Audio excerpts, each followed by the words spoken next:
Hey creepers, welcome to another week of You're Creeping Me Out, where every week we try to give each other the creeps with our favorite dark histories, mysteries, and lore. Hi.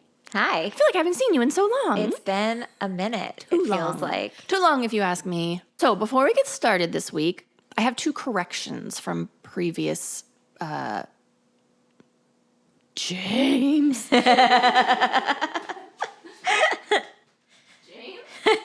Okay, anyways, so we have, I have some corrections from previous episodes, and the first one is that my sister actually pointed this out, because I said with Aqua Tofana that they killed 500 men over The course of however many years. Yeah. And I said that was like 100 a year for all the years, but it was actually 10 a year. Like my math was real off, because that would have been 5,000 men that they killed. That's so funny that like neither of us like noticed it. We were like, and crazy. Nobody else that listened. Those of you that are listening are also apparently terrible. And the funny thing is, like, I'm actually known for being really good at doing math fast in my head. Yeah. It was not my moment to shine. My sister was like, Am I missing something? And I was like, nope, you're totally right. The other thing, a listener actually wrote about madman's spittle. It's actually a plant. There's a plant. I don't know if it's still called that. Yeah. But it was a plant called so it wasn't trying to get still want to imagine. I still think that should have been a thing. And in my heart, it is a thing. That makes more sense. The last one is about I don't even know what episode it was, but we were talking about Lady Grantham. Oh, it was also in the Aqua Tofana, because we were talking about counts and countesses and duchess. First of all, I called her Lady Granville, which I didn't realize until I was editing. Granville's a restaurant in LA. Yes, it is. She's Lady Grantham. She is. She is not the lady of I didn't even Delicious. notice. I was like, Yeah. So, yeah, Lady Grantham. But our very tall and lovely friend Jack corrected me very haughtily. He said, Lady Grantham is a countess, not a duchess. I was like, Jack. Excuse me, Jack. So thanks for nothing, but also thank you for actually correcting us. So those are corrections. We love a correction. For the week. If anybody ever has corrections, happy to share them. Way. Or if, you have comments, questions, concerns, anything you want to be shared on the show, we're happy to do that too. So since this is my episode this week, I'm going to start with my creepiest thing of the week. Fantastic. Have you heard of the butt lady? The butt lady? The look on your face. Your eyebrows moved up and down like 4 times before you repeated you were like, so many emotions running through your face. The butt lady. No. So this is a woman in Riverside County, which is a county out here in LA. She got fined for practicing medicine without a license. So anybody that's listening or watching, if you don't follow me, I am an esthetician. And so I'm always kind of looking at stories of like people doing things they shouldn't be doing in the beauty industry. This one just happened to come up in my feed. I think it's just my algorithm. Yeah. So she was previously found guilty in 2024 for injecting silicone oil in the butt of a 26-year-old that led to her death. So she was found guilty in 2024. Wait, maybe I did hear about that. But so it's been like this long process. Yeah. So there's also footage from 2018 of her fleeing a salon as paramedics tried to save another woman who died from injection. So 2018, she fled a crime scene, didn't even get anything for that. 2014, she was found guilty for injecting silicone oil, and she was actually like in the process of getting sentenced while still doing this. Like after she had been found guilty, hadn't been sentenced yet, but she was not in custody. So she was still injecting silicone oil. And despite the prior conviction, she admitted that she still freely did the injections in Mexico, like while she was awaiting. You know what? I think I did hear about that, because I feel like there was some, how like Hulu just has random like 30-minute documentary shows on like strange stuff. I feel like I watched one on like the dangers of BBLs and how doctors that aren't even doctors are just literally like injecting crazy things, not even just silicone, but like cement. Yeah. Like botched. just crazy things. And I feel like they might have touched on this. The butt lady. Yeah. Touched the butt lady. I think that's illegal. So with this one, she just killed somebody this year. She went to the home of an actress in Malibu, and the mattress did not die. The actress died of an embolism from silicone oil being injected into her butt. So she was doing the exact same thing. And the funny thing is, so apparently whoever this actress was, she wasn't somebody I was familiar with. I think she was like a Latin American actress that's like, and stuff that we don't see here. But her husband was at the house. Yeah. So this lady showed up, went into the room with the woman, apparently injected her, left, and then the chick whatever and died. So the husband, he wasn't in the room when the injection happened, but like saw her come in, did the injections and leave. And her lawyer tried to say that someone else must have injected the woman who died after his client left the house. Oh my gosh. Like she went there for nothing. Right. Then someone else came in and did butt injections that she's already been known for killing people. And she literally freely admitted that she's still doing them in Mexico. That's crazy. Yeah, silicone oil. It blows my mind that people for such are still in jail for like marijuana, but this woman is like murdering just people living her literally, best life. And she is still out and about practicing fake medicine. It's crazy. That's nuts. I know. I've been really excited. I put this on my creepiest thing of the week, I don't even know, 3 weeks ago. I'm like, I can't wait to talk about the butt lady. Oh my gosh. But yeah, super creepy. Lots of death. So crazy. So if you're going to get plastic surgery or injections or anything, or somebody's piercing your skin in any way, make sure you're going to somebody and you see their medical license. Jeez Louise. Moral of the story. That's nuts. So what's your creepy thing? So my creepy thing is another follow-up, another David follow-up. Ooh, which there's been so many things. I know. You were so kind enough to say, guess what? And I was like, what? Yeah. David's a suspect now. Yeah. I was really excited. I was driving and I heard it on the radio and I was like, Siri, text Carly right now. No, not you. I know. My phone just went off too. She's like, Yeah. Very exciting.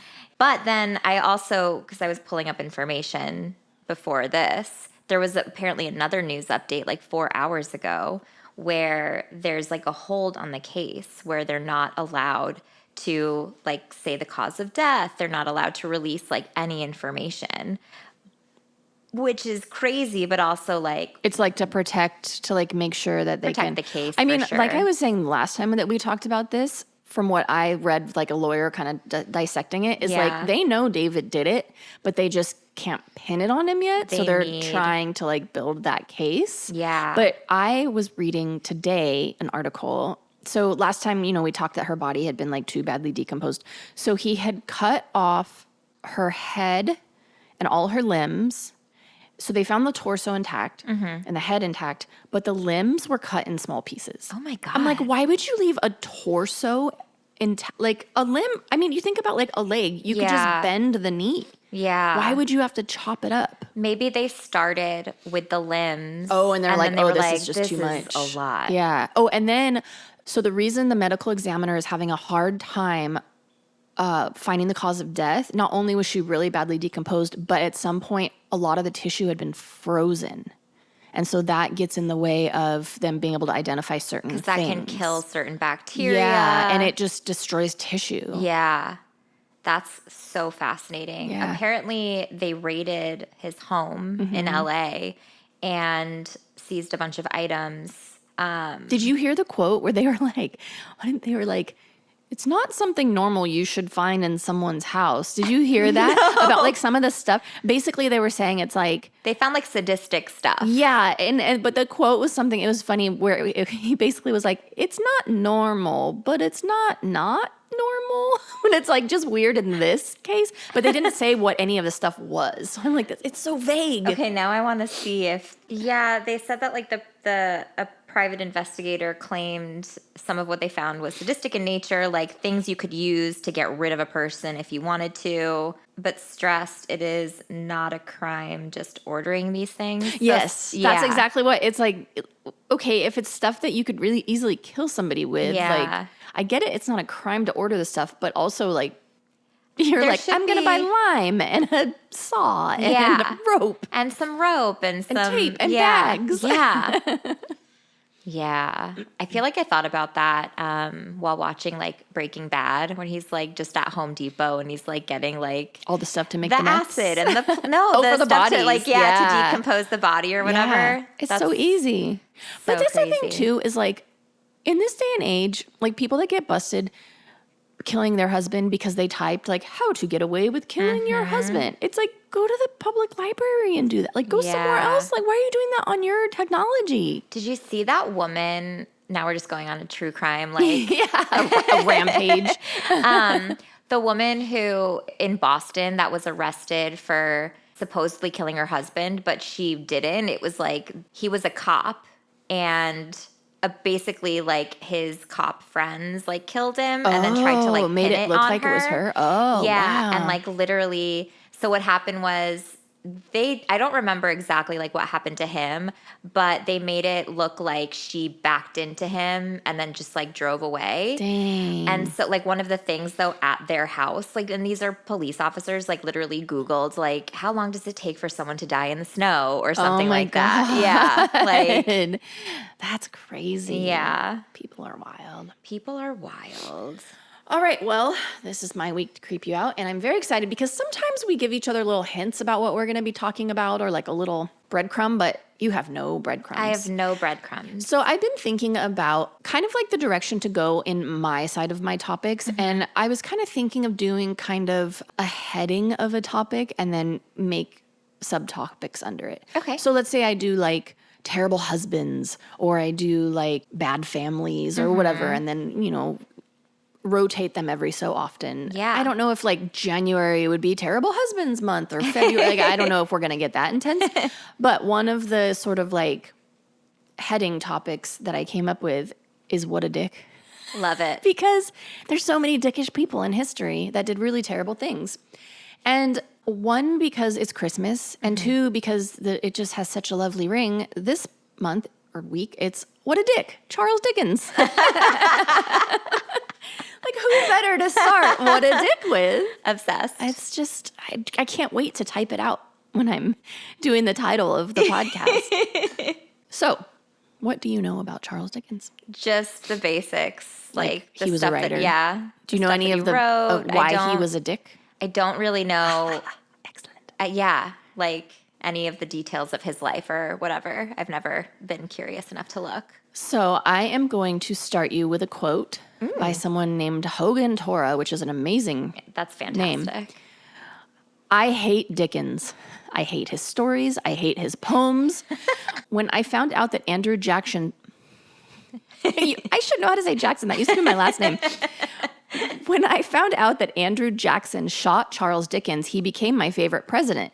Then I found out it was a different guy with the same name, but I still admired Jackson just for shooting a guy named Charles Dickens. So, who was Charles Dickens? That's a great quote. Oh, it was so good. In my research, I just came across that. I'm like, I got to start that You episode do. with it. You It's do. too good. So Charles Dickens was born in 1812 and considered one of the greatest Victorian writers. He wrote Great Expectations, David Copperfield, who also turned out to be a magician, which is super weird. That always confused me when I was little. Yeah, same, because I didn't hear of the Dickens until after I knew who the magician was. And I was Yeah. like, whoa, it's so strange. He wrote a book what are about the someone that odds? wasn't even born yet. He wrote The Pickwick Papers and Scrooged, a.k.a. A Christmas Carol. But Scrooged is the better version, obviously. I love Scrooged. Best. It's so good. Not only is it top 3 best Christmas movies, but it's like the best version of A Christmas Carol. Agreed. Ah. The cast is amazing. The way that the story is told. There's just so many things that stand out about that movie. It's so good. Yeah. Top to bottom, front to back. Agreed. People often think that Charles Dickens was poor because he wrote really frequently, like the underlying theme of a lot of his books were about like poor people and the plight of poor people and all these things. Yeah. And he wrote really eloquently about the impoverished in his novels. And even when you look up information about him, a lot of things say he was poor. Yeah. But it's complicated because he was actually born to an upper class family. But when he was 12, he had to leave school to start working in a factory because his father was imprisoned for debt. So my understanding is that they had a lot of money, but they lived beyond their means. Yes. And they were trying to keep up with the Joneses. And so dad had a lot of debt. And then he couldn't pay the debt. He went to debtor's prison. And so the family was like, what do we do? Yeah. My understanding also is like, it was like a short time of him having to like, I got to go get a job and help the family. Right. But what I read was that he was only in the situation for a few months and then his dad got out of debtor's prison. Oh. So everybody makes it out to like be this whole thing, Yeah. but really it's like, it wasn't. Yeah, like it you wasn't hear that this bad. story of like when he was 12, he had to get a job, like working in the Yeah. coal mines for the rest of his life. For No, 6 months. it was like, it was like a couple months. But the experience of that, of like working really young and kind of like seeing the other side, Sure. gave him a life view from a different perspective. And it impacted his work, which was generally focused on the plight of the downtrodden and impoverished. He was a champion of children's rights and education, so we're going to give him his props there. Yeah. And I know that he did donate a lot of money, and he really like fought for children's rights, like to get children out of working, which, he was working when he was 12, so obviously that was like close to his shriveled little heart. So he was a champion of that, but he was also a dick. So just to give you an idea of his character, he wrote a story where one character dies from spontaneous human combustion, something he was absolutely obsessed with. Interesting. You know, so if anybody who doesn't know, it was the big rage in the 1700s, early 1800s, where it was like people would just like burst into flame and then burn up, and then it was proven to be fake. And even at this time when he wrote this story, it had already been proven to be fake. Okay. Yeah, it was like people were like, that's not a thing, but he was writing it as if it was like, no, this is fact. This is something that really happened. And so this story that he wrote grew a lot of criticism. And instead of him being like, okay, it wasn't real, it was just a story or whatever, he was like, oh no. And he doubled down and he went on a tirade for a solid 10 months of like, destroyed every journalist he could, anyone that was giving a bad review. And he like doubled down on like, this is fact, this is science, it's real, it happened. And like, they're like, hate to break it to you, Charles. Yeah. Charlie. Old Chuck Dickerson. He's not allowed to be Chuck. That's what my best friend calls me. That is a pox on my name. So old Chuck Dickerson. So he went on this tirade and he was like so into it and so like set on proving that human combustion was a real thing that this event actually gave spontaneous combustion new life in medical texts. So something that had been like disproven for decades, now medical texts were like, actually, maybe it's real. Interesting. So I feel like he was the precursor to pseudoscience and clean beauty. Yeah. It's like where you're like, oh, I know, like RFK is like, yeah, he was on to something. He was onto something about that combustion. Yeah, so it's like that just kind of is an idea of his character was like he just didn't give a shit about reality and what that would do to science, real medicine. So later in his life, he married a woman named Catherine Hogarth, and they had 10 children. That's so many children. So many. But he resented her for having so many children and thought that because she had come from a family of 10 as well, that all the kids were her fault. Okay. Yeah, it must have slipped his mind that children are not conceived by masturbation or wishful thinking. Sorry, Charlie. You had a hand in it. Old Chuck Dickerson. Yeah, so he blamed her for having all these kids. Like, he needs to get his jollies off, but like, damn you, woman. Why do you keep wanting to get pregnant? Because I'm sure she was just like, woo! Yeah. Pregnant again. I love this. Yes. Another me. one. He was a terrible husband and father, but he surprise.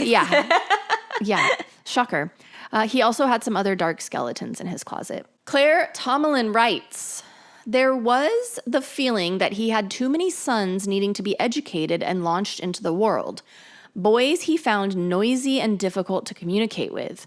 Boys who seemed to be inheriting the worst characteristics of both sides of the family.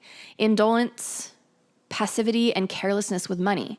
He disciplined them hard at home, insisting on tidiness and punctuality, gave them tasks and inspected their clothes, which led to mingled feelings of dislike and resentment and whispers of slavery and degradation. Oh my God. That's just like how he treated his kids. Well, his boys. What's indolence mean? I'm going to look it up. Indolence is like not... Laziness.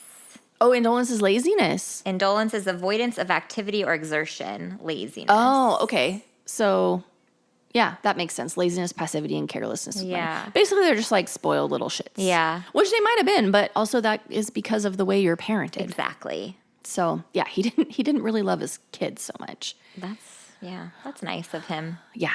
And then in a letter to a friend, he wrote, I have been so busy leading up to the great turning idea of the Bleak House story that I have lived this last week or 10 days in a perpetual scald and boil. And scald and boil just sounds like he was being an asshole to anyone that got close. Yeah. So I can just imagine he was just like a curmudgeon-y, grumpy, like he was like Bob Cratchit. He was Scrooge. Yeah. No, Bob Cratchit was the friend. He was the nice one. What was Scrooge's name? Ebenezer. How could I forget? Yeah, Bob Cratchit had Tiny Tim. Yeah. He was not Bob Cratchit. No. He was not Brob. He was not Brob. He was Ebenezer. Yeah, but being curmudgeon when kids are around is really inconvenient when you have a wife and 10 children. Yeah. Like you didn't really set yourself up for success if you wanted to be a Shakespeare. No. At least Shakespeare had the good sense to like just leave his wife and kids. Without 10 children. Yeah. I don't know how many kids he had, but Well, one died. And then he had one. Oh, and then the last quote from him. Yeah, he's a real dick. The last quote from him was when one of his sons was born. He said, on the whole, I could have dispensed with him. Cool, man. Interesting. Yeah, he's just does not like being It's fascinating to me that he also just doesn't have any kind of filter about any of this stuff. That's what's really weird because in everything I read, especially the things that were positive about him, everyone talks about how like nice and lovely and warm and wonderful and all these things that he was, but he also was like really openly saying these things and doing these things. Like the more things that I'm going to talk about, like he wasn't hiding any of it. I wonder if he was kind of like on the spectrum a little bit and just wasn't like... He didn't understand that like... The social cues. But I don't think it's as much that is that people in public weren't like, whoa, this guy sucks. They were like, he's the best writer ever. His stories are classic. Like, why wouldn't anybody be like, oh, wait, but like he hates his kids. Yeah. And does all these terrible things. Maybe it was just in the delivery, or he was just so upfront with everything that they just kind of like took it with a grain of salt. Or maybe he said it in kind of like a tongue-in-cheek kind of way. Yeah. But he like meant it, but they were kind of just like, whatever. Yeah. He's giving us the classics. I mean, the other possibility is that these quotes and writings and all these things came out after he died. That's true. So who knows if they were like people, outward. Yeah, like his contemporaries knew these things or if it was later. Yeah. Ready for a break? Let's do it. Let's do it. I actually need to get a tissue to blow my nose. Perfect timing.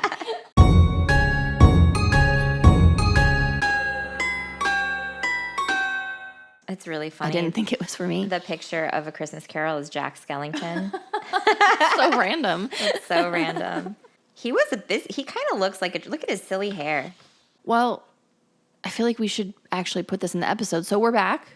We are back. Sorry, because I was Googling feel like stuff. She's looking at pictures of what he looks like. If you want to see, well, actually, if you're watching this right now and you want to see what he looks like this.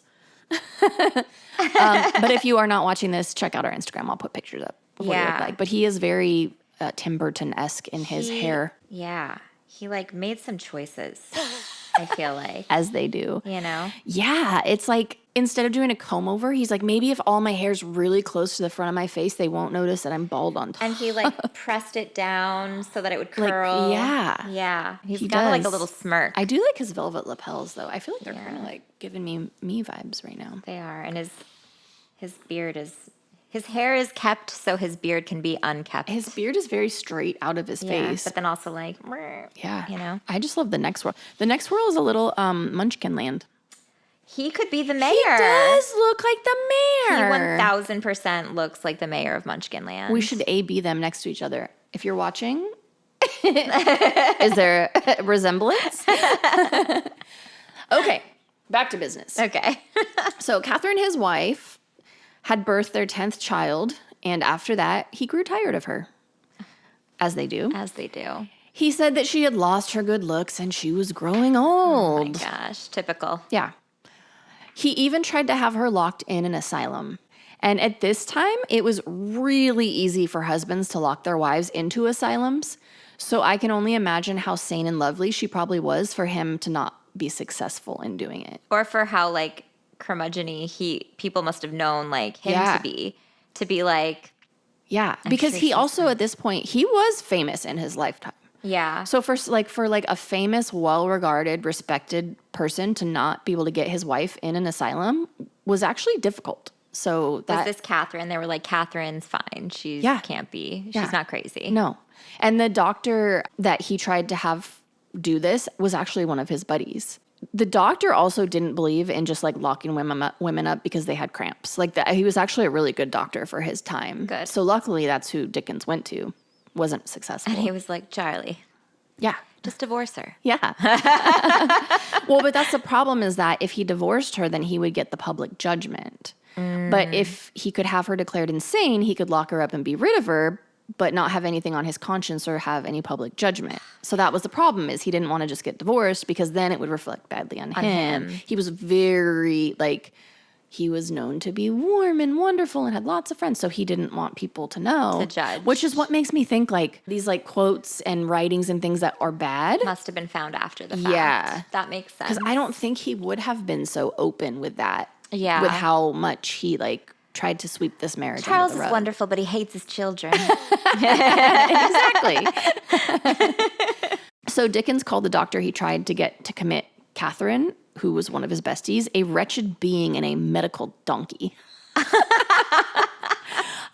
Even if somebody isn't a doctor, I just want to start calling people medical donkeys. Same. That is a great insult. It just kind of makes it sound like somebody's like an aberration. Yeah. Like you're a medical donkey. Medical donkey.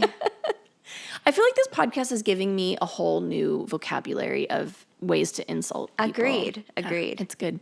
So, unfortunately, that ended their friendship. But the doctor was the real hero of the story. Was. I mean, that's the thing. If he had picked another doctor, who knows, that poor woman, her life would have been a lot different. That's true, because I'm sure he could have just thrown money at the problem. Yep. The ironic thing with all of this, too, is that there is some speculation that Dickens himself actually suffered from bipolar disorder. So if he had been a woman, he would have been locked up. Yeah.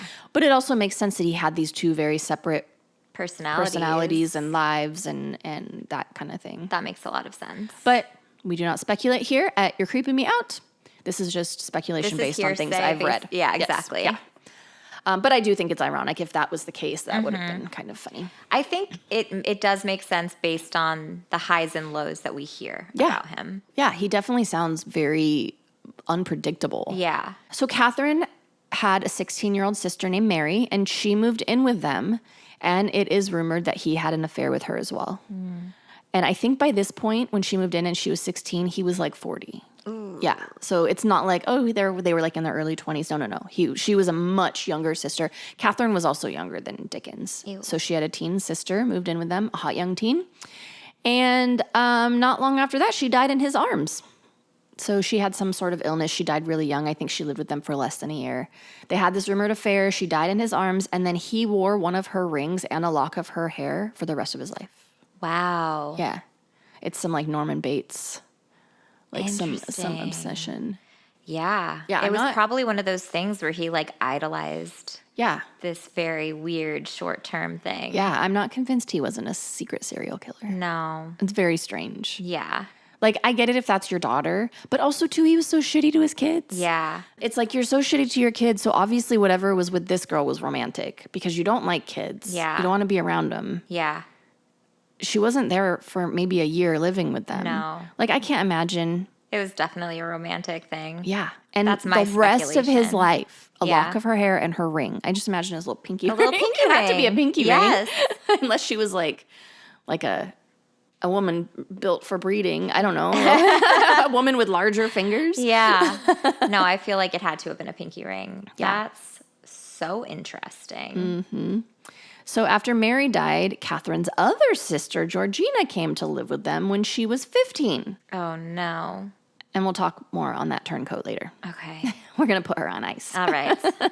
After this happened, he began a correspondence with a childhood sweetheart, and he insisted that they meet secretly. Okay. And basically, he wanted to have an affair. Yeah. So my understanding is this childhood sweetheart was like an unrequited. Like, they kind of like had crushes. Mm-hmm. They never did anything. They went their separate ways, married different people. Yeah. And then they started writing letters and like rekindling.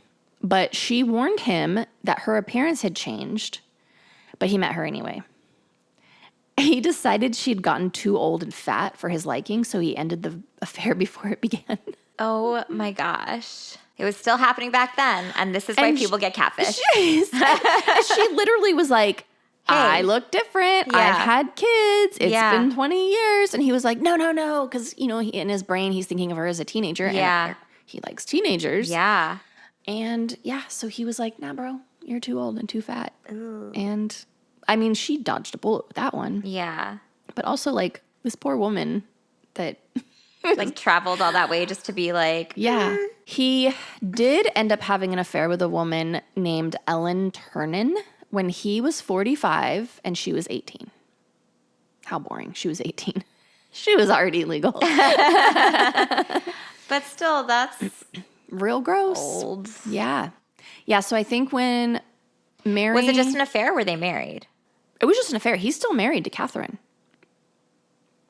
Oh, I thought they got divorced. No, he's trying to get rid of her. Got it. Remember, he tried to get her institutionalized, and like good bro doctor was like, no. And so he called him a medical donkey.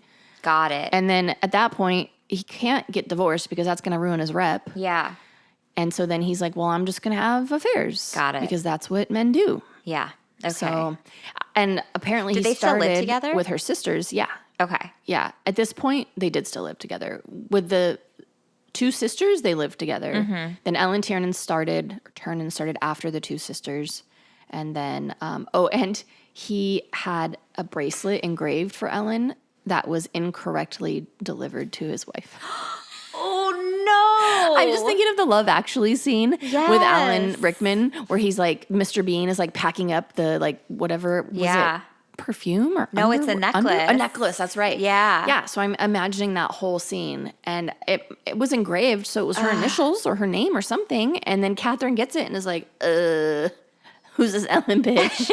And why is her wrist so dainty? It's so funny. I recently saw like a meme or something of someone being like that clip from Love Actually, and someone's like, it's that time of year when I watch Love Actually with my wife, and she looks at me when, you know, with contempt, like it's my fault that Alan Rickman cheated on his wife.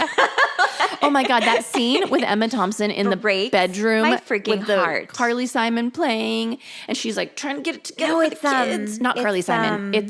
They talk about it. Oh my gosh, CD. what's her name? I saw her at the Smokehouse. Really? With her little beret. She has like a... Who is it? You're screaming it at us. Oh my God, I'm screaming it at myself. I cannot think of her name. How do I even search it? Joni Mitchell. Joni Mitchell. That's so funny. All right, sorry. Tangent. We've gotten sidetracked. So after he Alan Rickmaned his wife, Catherine, because he was famous, as their marriage was falling apart, rumors swirled. So this is what he was trying to avoid. He wanted to just get her locked up so this wouldn't happen. But then obviously he's having affairs. It's not going to stay private for very long. And so rumors start happening. And he could have just ignored them, which if he had, you know, a PR person, they would have told him to do this. But he loved the spotlight so much that he actually wrote something called a violated letter to have his manager show people. What's a violated letter? So it's basically a letter saying that, like, yes, our marriage isn't good, but it's because I've been wronged. And here's why. Got it. And so the weird thing is, because at first I'm like, oh, it was published. But before it was ever published, he literally gave it to his manager to like go to parties and be like, look at what I have, and just like show society people. Just to like, so then people would start gossiping and be like, oh, I've heard Catherine is terrible. Like literally just to get people to gossip about her instead of him. And then at some point, the letter was published. And then that was this whole other thing. You can actually still read it. It's not nice. It was later published in the London Times. Wow. Mm-hmm. In the letter, basically, because it's a violated letter talking about like how he was wronged and this is why. Yeah. He just was talking all kinds of shit on her. And he said she was a cold wife and an uncaring mother. Then there's this kind of like talk of like, well, maybe she was terrible. Who knows? Like a terrible dude could have married a terrible lady. But all accounts of her are like, she was super warm. She was super sweet. From all accounts, she was wonderful. I feel like you have to be a certain type of angel to be married to someone like that. Oh, yeah. You can't have two nightmares married to each other because then they just piss each other off and then get divorced. Exactly. Or never get married. Yeah. Yeah. So poor Catherine. And obviously, if she was a nightmare, she probably would have been thrown into the loony bin. Yeah. Yeah. That's crazy. So after he started circulating the violated letter, then he felt vindicated to get rid of her. Mm-hmm. So he banished her from their home, stayed married to her, and in the next 12 years only wrote her 3 letters. Honestly, if I were her, I would have been like, praise be. But the problem was back then, once you divorced, it's not like now where you get a settlement. But they didn't divorce. Oh, you mean like because she was banished? Yeah, I would have been like, I don't have to live with him anymore. But I also don't know, like, where was she banished to? What was she living like? Was she banished to like a shack? I mean, they were still married, right? Yeah, so, but that doesn't mean he has to pay for her to live lavishly. And not lavishly, but I'm sure like as long as I don't mean this again, just speculation, like any living situation is probably better than that. Here's the kicker though. Even though he couldn't stand his kids, he still denied her custody of them. So she was banished alone. What? Yeah. She was alone. He kept all the kids. And then in that 12 years, he wrote her 3 letters. That's crazy. And one of their sons died, and he didn't contact her. Stop. Yeah. He's like the worst ever. That's terrible. This is where it's very weird, though, because you'd think that like his kids would hate him for doing this. Yeah. It actually split the family in half. Like half the kids were team dad and half the kids were team mom. So I don't know if it's because I come from a divorced family where like it was a really contentious divorce. And I know that like as a teenager, like my dad talked all kinds of shit that made me think like it was all mom's fault. Totally. And then as an adult, you look back and you're like, oh, wait. You're like, that's not. And so that's what I'm wondering is like because he was with the kids, did he get in the ear of some of them? But then the other ones were like, well, no, but that's our mom and we love her. So that's what split. So it caused a big rift in their family. Yeah. Like I wonder if when obviously she left, he was like, your mom left you. She doesn't love you anymore. Yeah, and that's the thing, because he had that violated letter, you know, and depending on how young the kids were. That's exactly it. You start putting that little worm in the kids' ears. That's so sad. And there are 10 of them, so there had to be some of them that were still little at this point. Oh. Yeah. So this is not a very uplifting week. There's no Meridicide in this one, unfortunately. I know. If only she could have had aqua tofana. Come on. All of her problems would have been solved. Catherine. She should have been born Italian. Exactly. 2,000 or 200 years earlier. Back to Georgina, the turncoat we put on ice. Catherine's sister, who was living with them, took Dickens' side. So when Catherine was banished, Georgina stayed, and she ran the Dickens household after Catherine left. Stop. So remember, she was only 15 when she moved in, and so she just like moved into like wifey spot. Ew. Yeah, and he's having the affair with the other chick too, that with the engraved Ellen, bracelet, right? So that's like this part of it, like the Georgina part of it, feels a little hero worshipy, cult leader, daddy issues to me. Like, what is? Because I know in like big families, like the older kids tend to like take the lead and do that, but like it sounds like she moved into like role of Catherine, and that's her sister. That's so weird. But that's... And, like, let's be real. No offense to... But, like, George Dickens wasn't, like, George? a dream... George Charles. The funny thing in my head, I'm like, oh, wow, she knows his first name. And then I was like, wait a minute, that's not his first name at all. I was thinking of Georgina, I think. Good old George and Georgina Dickens. Charles Dickens wasn't, like, a total dreamboat. No, like, he had a little neck curl. He was the mayor of Oz. To the point where you're, like... backstabbing your sister. And that's what makes me think like he must have been so good at manipulating. I mean, well, obviously he was good with words. He wrote 1 million books. Yeah. So And he split his kids in half. People. That's true. Yeah. So he must have been, I think you're right. I think like low key, a little bit of a cult leader of the house. Yeah. He was like the Victorian Manson. Interesting. Had that silver tongue. Is that what they say? A silver-tongued serpent. It's a lot of S's happening. That is. Okay. So for those of you that are watching this, those that are listening, oh my God, what is happening right now? The wheels are coming off. Anyways, if you're watching, you're seeing my husband. Hello. My battery died on my camera, so that's why the video cut out. If you're listening, nothing happened. Everything is all right in the world. So apologies to those that are watching. You just missed our beautiful faces for an indeterminate amount of time because I don't know when the battery died. But alas, we still have audio. Huzzah. I blame Dickens, the ghost of Dickens. If you guys could only see the chaos that just happened over the last 5 minutes. Comedy of errors. Okay, so moral of the story is basically that George Dickens, George aka Charles Dickens, was a total dick. Yeah. And so is my husband that keeps opening the door. Moral of the story. There is a bit of good news at the end. Oh. So I'm going to say my sources at the end of this, but one of the main sources was actually a book, a biography on George Dickens' life. Did you read? Did you read a book? Did I read? On George Charlie Dickens? I only read the bad stuff. So the author, her name is Tomalin, and she notes, this is towards the end of his life. Okay.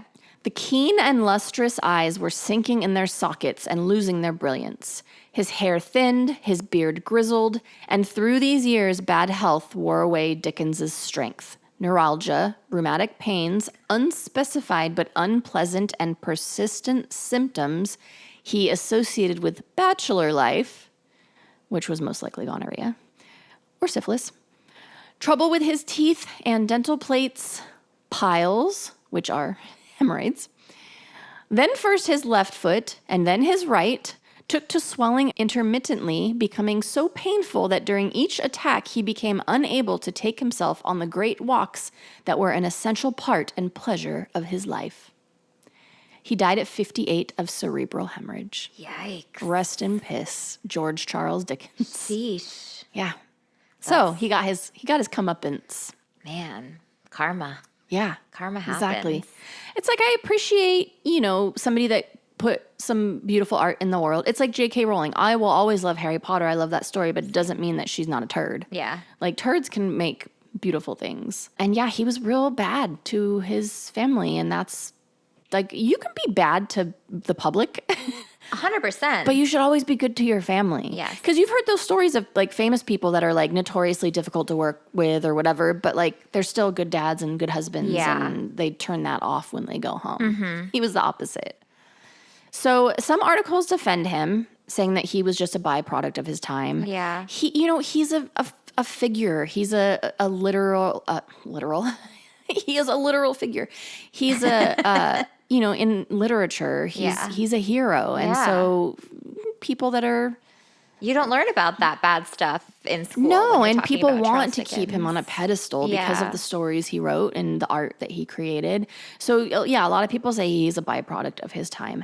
And to be fair, living in Victorian England was rough and people weren't as warm and happy. Yeah. And also, Brits are just not generally as warm and happy, like in perception, as some other people can be. And probably like the way that he grew up was very up and down. So he probably like just felt like he was protecting himself in some way. I don't know. Maybe.